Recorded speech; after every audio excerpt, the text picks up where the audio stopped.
Hello again, and greetings from the vicarage. I hope you're all keeping well and have been taking the opportunity to enjoy the beautiful sunshine that we've been having. I led a funeral a few days ago on a most beautiful sunny day, and the family remarked that even though for them it's a very sad day, because of the glorious weather, they somehow felt that everything was all right. Today, Sunday, is the third Sunday after Trinity, but tomorrow, Monday, is when the church remembers and celebrates both Peter and John, the apostles. And so we will use their allocated readings.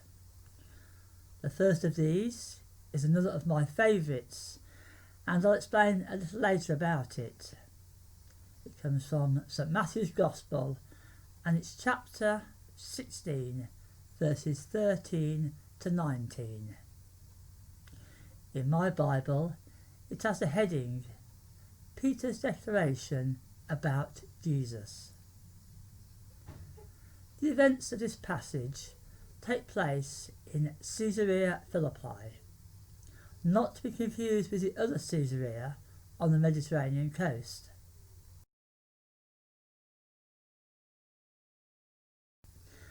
Caesarea Philippi has through the centuries had many different names, and today it's known as Banias, and it is situated in the most northern part of Israel. The huge mountain range of the Golan Heights overshadow this area.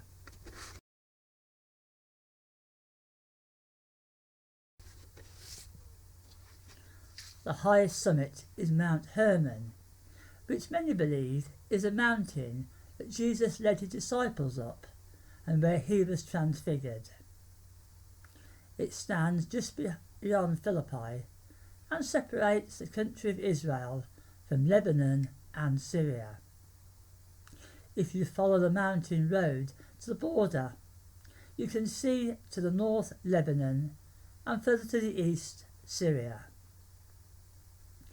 Today, little remains of the once busy Roman city. There are some ruins of the Agrippa Palace and a Byzantine church, and a beautiful nature reserve where you can follow a trail through trees with oranges hanging off their branches.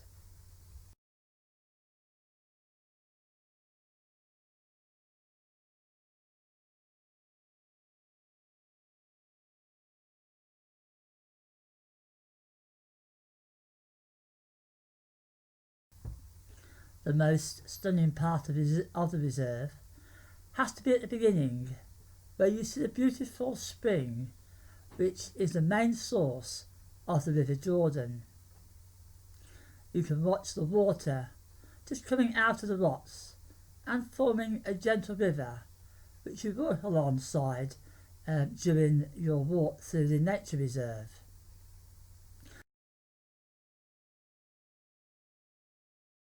The water then flows down into the Sea of Galilee, out of the southern end of the sea, and continues its journey south into the Dead Sea. Above the archaeological ruins and the spring is a path which leads up to the foot of the mountain. It is here that you can see the ancient sites of worship which have been carved out in the rock. It is here, with the backdrop of these pagan temples, came a turning point in the ministry of Jesus. Because, as we read in the Gospel passage, after looking at the people worshipping the pagan gods, Jesus turned to his disciples and asked, "Who do the people say I am?" Then he turned to his disciples and asked a very deep and searching question. "Who do you say I am?" To which Simon Peter answered, "You are the Messiah, the Son of the living God." It is at this point Peter recognised and found the courage to say out loud in front of all those around him who he knew Jesus really was. On my first visit to the Holy Land, I stood where I imagined Jesus and his disciples stood, looking at the caves carved into the rock, picturing all sorts of people busy worshipping their false gods and idols. And I imagined Jesus standing in front of me and asking me that same question: who do you say I am? My answer, which I said quietly to myself, was, you are the Messiah, the King of all kings and Lord of all lords, the one true God. And a few of the things that came from my heart at the time. It was a very moving and intimate feeling, being there in front of Jesus, even if I couldn't see him.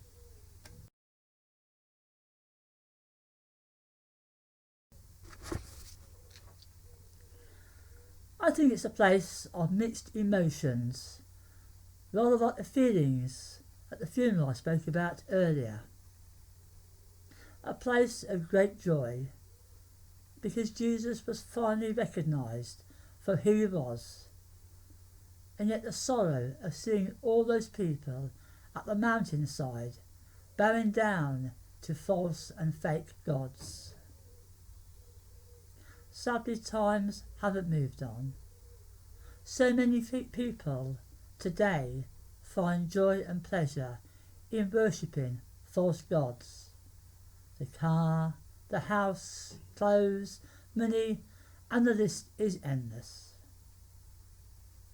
Real joy can only be found when we get to know Jesus and who he really is.